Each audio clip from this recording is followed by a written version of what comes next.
Okay, what I'd like to do in this lecture is work through a few examples of graphic analysis, how to calculate displacement or change in velocity from velocity versus time, or acceleration versus time plots. Um, Let's start with the example of a sprinter.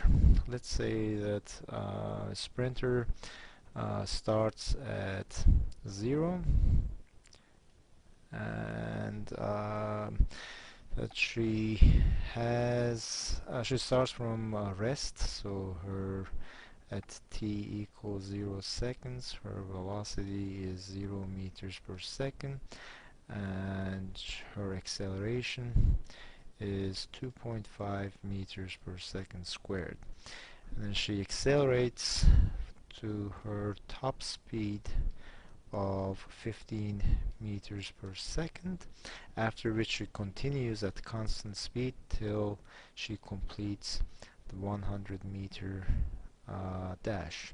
So here x0 is 0 meters, and we have x2 is 100 meters, x1 we don't know yet, and a1 is 0. She no longer accelerates after reaching the top speed. Okay, and of course v2 is 15 meters per second, constant velocity. So now if you were to plot, well, the question is how long would it take her to complete this 100-meter dash. So we are interested in t2 minus t naught, and t naught being 0, that's our delta t, how long, that's simply equal to t2. So if we can figure out t2, then we have our answer. Now if we were to plot her velocity versus time, that's time, this is her velocity. She starts at rest, she accelerates up to her top speed of 15 meters per second. The units are meters per second, and this is seconds. And then she continues at constant speed till t2. Okay? And now the piece of information that we have is that the total distance covered, or her total displacement, is 100 meters, which means that the area under the curve from this point to this point in time is 100 meters. So this area is equal to 100 meters. That's the area under the velocity versus time curve, which gives you displacement. Do recall that displacement x2 minus x naught is integral under velocity plot from t0 to t2. Alright? Let me scroll down and make myself some room.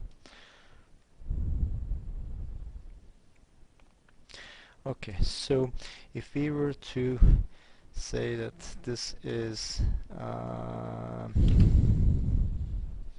t1, and of course we know t0 is equal to 0 seconds.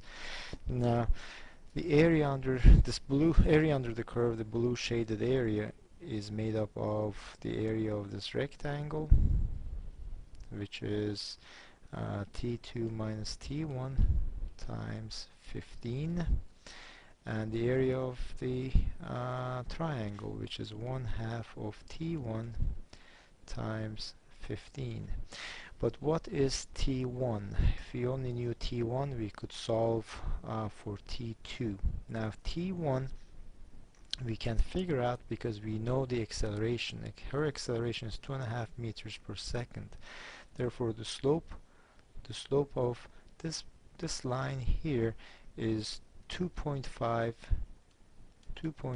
meters per second squared, and if she reaches 15 seconds during that means that t1 is equal to 6 seconds, because 6 actually 50 slope slope of that straight line, which is equal to change in velocity divided by change in time, is equal to 15 divided by t1, and the slope we know is equal to acceleration, which is equal to 2.5, i.e.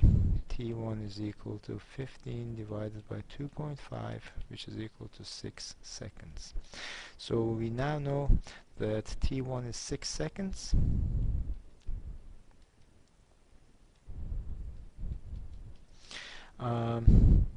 Plugging in t1 in our equation, let me pause for a second.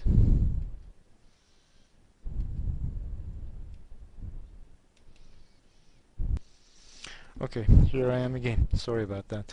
So t1 is 6 seconds, which means that the area of under the curve from 0 seconds to t2 seconds is now 1/2 of t1, which we figured out to be 6 seconds, times 15 plus t2 minus 6 seconds times 15. That's from up here, and that the sum is equal to 100 meters, which you now can solve for t2, and should give you t2 is equal to what is t2? I don't have it in front of me, but I guess we can figure it out. Well, you can solve this yourselves. It's a simple arithmetic. So this is a graphic way of solving a problem. You simply plot out the information that you have, and out comes the answer. Now, if we do perhaps yet another example, but in doing this example, after I present the problem, you may want to pause the video and solve the problem yourselves, and then go back and see if you got the correct answer or not. Let us say that I'm trying to find the problem in among my notes. Let us say that we have an object which is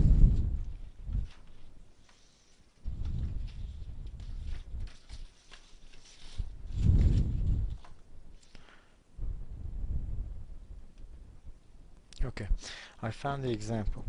Let's say that we have an object whose acceleration is given by this plot, by this graph here. So this is acceleration in meters per second squared, and this is time in seconds. And let's say that this point here is 1.1, and this point here is minus 1.1. This is 0, and we have 1 second, 2 seconds, 3 seconds, 4 seconds, and the acceleration is given like this. It's constant for the first second, drops down to 0 during the second, and then it's minus 1.1 for yet another second, and then goes back up to 0 again. So we have a positive acceleration in this here, and a negative acceleration here, and of course 0 acceleration in these regions right there. Okay, so given this acceleration graph for the object, and knowing that at time 0 seconds the velocity of the object is 0 meters per second, i.e. the object starts from rest, would you please find out, using graphic techniques, what is the displacement of the object? So what is the displacement delta x of the object over the interval t equal from 0 seconds to 4 seconds? Okay, so or the interval of 0 seconds to 4 seconds, what is the overall displacement or change in position of the object. Um, so you may want to pause the video now and work it out, and then if you continue, you'll see the answer. Okay, to work this problem out from this acceleration versus time curve, what we need to do is plot the velocity in meters per second versus time curve. Now we know that the object starts at 0 meters per second at t equals 0. Therefore we have a data point right there, and that the object over the first second accelerates at a rate of 1.1 meters per second. That's a straight line taking the velocity up to 1.1 meters per second. Then the acceleration is 0, which means the object continues at that velocity. And then we have a negative acceleration here, which means that over the next second the object slows down back to 0 meters per second. So that's 2 seconds, 3 seconds, and it continues at 0 meters per second velocity, i.e. remains at rest for another second. Now displacement from 0 seconds to 4 seconds is the displacement under the velocity curve from this point to this point to 4 seconds, which is this green shaded area. Now the green shaded area is the area there. You can calculate simply by either the area of a trapezoid or dividing this up into area of a rectangle and two triangles, and if you do that you'll end up with the displacement is being equal to 2.2 meters. That's the displacement of the object over 0 to 4 seconds. So this is a nice graphic, a nice example of how to go about solving kinematic problems using graphics. Now, let me see if I have another graphic example. I'm sure I'll come up with another one later on. Now let me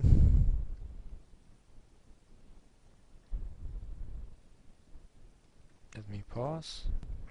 Okay, here I have yet another example.